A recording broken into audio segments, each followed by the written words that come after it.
Well, hey y'all, welcome to round 2 of Smashburgers. Several of y'all have commented that you didn't have a grill or a pellet grill, or where you lived you weren't allowed to do that kind of smoky thing outside. So today we're going to make Smashburgers. I am still going to cook them outside, but I'm going to do them on a griddle, and then I'm going to do one in an iron skillet. You could easily do these in your house, but I had 2 small Vidalia onions I cut up, and I don't want to cook that in here and had to smell onions the rest of the day, because then we'll be hungry the rest of the day. But I went ahead and I made the hamburger balls, and what I did, I used salt, pepper, garlic powder. Just use ever how much you like. And because I'm not cooking this over a wood smoke thing, I'm using liquid smoke by C-O-L-G-I-N, Colgan. It used to be Wright's, but anyway, this is mesquite. But they make hickory, pecan, apple, habanero, chipotle, Worcestershire, and jalapeno. It's gluten-free, no sodium, and it's made in Texas, right next door to Arkansas. So I've already made these. Got my onion cut up, and I'll tell y'all something in here in a little bit, but we're also going to have some sweet potatoes, and these are already cut up. Sweet potato fries, and I'm just going to bake these in the oven and get a little honey to drizzle on them. It's going to be fantastic. But let me show you something. Let me move some of this stuff out of the way. One of these, the one I cook in the iron skillet, I'm going to not smash like I did the other day. If you go back and watch that video, and when we did Smashburgers, I smashed them all on the pit balls. But if you don't want to do that, or if you're having a little trouble with some arm strength, we're going to smash it in the house first, because you want it very flat.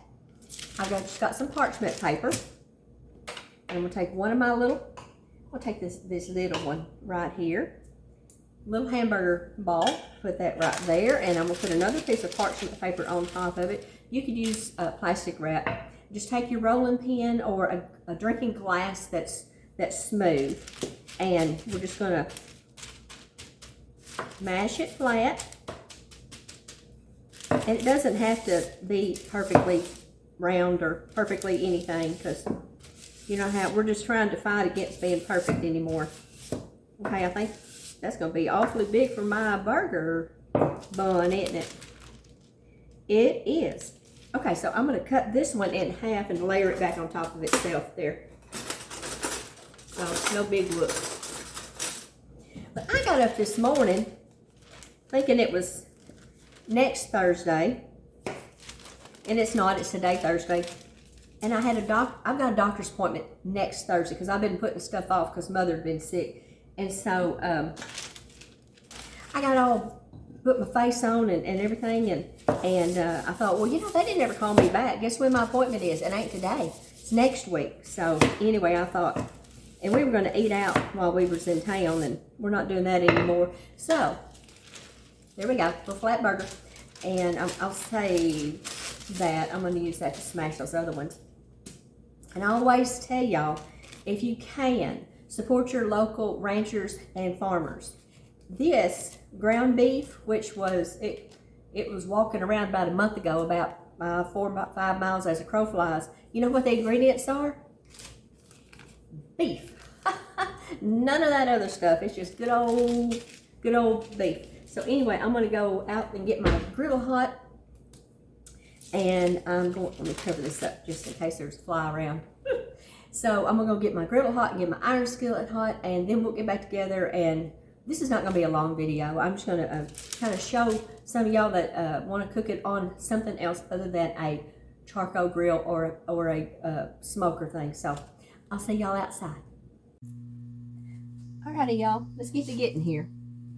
I know the light's not going to be the best, but you know, it is what it is. I'm gonna, this is just this thing right here. I cook pancakes and sausage and stuff on it outside, and my iron skillet's getting pretty hot. So I'm gonna go ahead and add just a scotch of avocado oil to each one, and get the lid off. Mercy. So I'm just gonna add just a scotch. Not much, just a little bit. That should be plenty. That kind of squared around, pushed around everywhere. Of course, you know, this tailgate's not exactly square with the world. So, but that's okay. We ain't starved to death yet. Okay, on. And I have this one turned up to 400. And then this one is sitting on about a 6 on a scale of 1 to 7. Okay, good and hot. Okay, let's just put us now this is the one we're going to do, that flattened one, the one that we did on the wax paper with the rolling pin.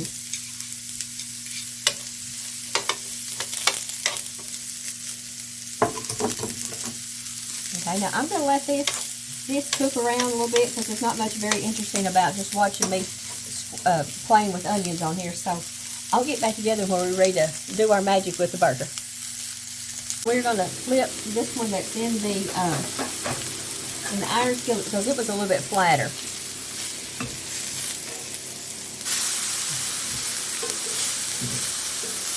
There we go. And these are not quite ready to flip, so we'll let this cook a little bit, and whenever it gets done, I'm going to go ahead and take it off and wrap it up and wait on these others. So see you back in a little bit.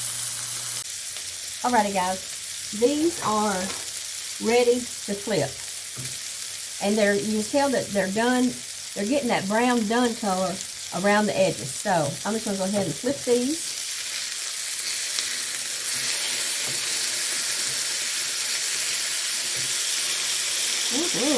That's what I like. Get a little color on those onions. You betcha. Okay, now I'm just going to pull these onions back up on top, sort of, kind of. A little bit, maybe not. What I am going to do is I'm going to go ahead and put some cheese on these so it can be melting. And this is just a mild cheddar because that's what I had in the house. And use it or lose it. We don't want to lose anything the way grocery prices are going. But if you want to do like a restaurant, you take a lid and put over top and help that cheese to melt. Or an old pie pan, old cake aluminum thing. So anyway, I'm going to let these cook, and we'll get back together whenever we get in the house and ready to put a burger together. Well, hey y'all, it is all ready to eat. So I'm just going to put my little hamburger on my gluten-free bun. So excited about that. I have found a lady, and she is wonderful. I love everything she's done. And so far, everything I've made of hers works. Y'all, it's a game changer. And I'll share that. Well, her tagline on YouTube and everything is, let them eat gluten-free cake. And her name is Kim. Not me, Kim. Not me, Kimmy. Her Kim. But she's sweet. Y'all will love her.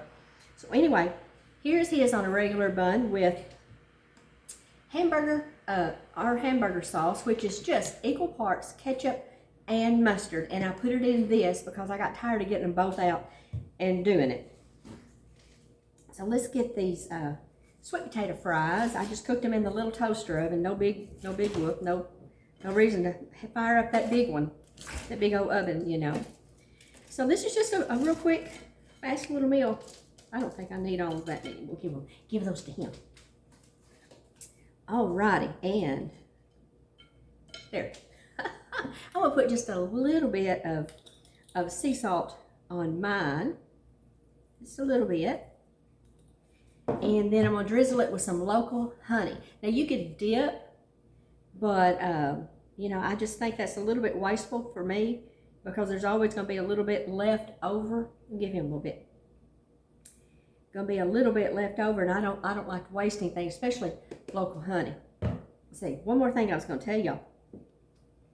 Just a little tip. Now I know you can put the little pour spouts in your avocado oil, olive oil, or anything like that. And I have that in my olive oil, but where my avocado lives, the shelf is too short. So I just wrap a paper towel with a elastic, what's that thing called? Rubber band around it, just to keep it from dripping down and getting all yucky. So let's get us a bite. I cannot tell y'all how happy I am since I found, look at this. hang on a minute, let me come over there. I'm gonna show y'all this bun. Look at that bun, y'all. That is a gluten-free bun. And it's just as good, if not better, than the other kind. Let's see about this. I love sweet potatoes. They're so good.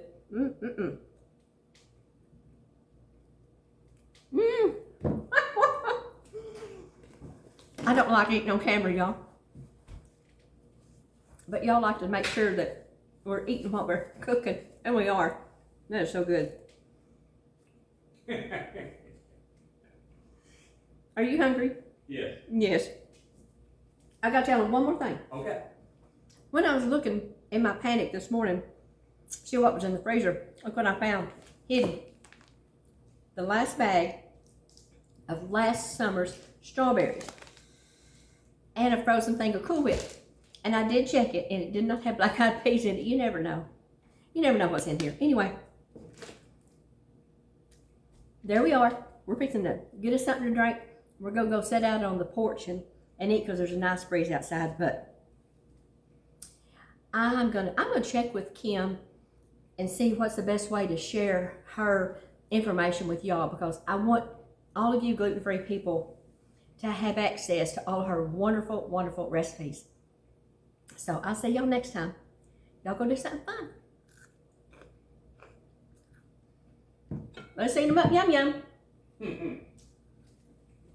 That fried sounds crunchy. They're good.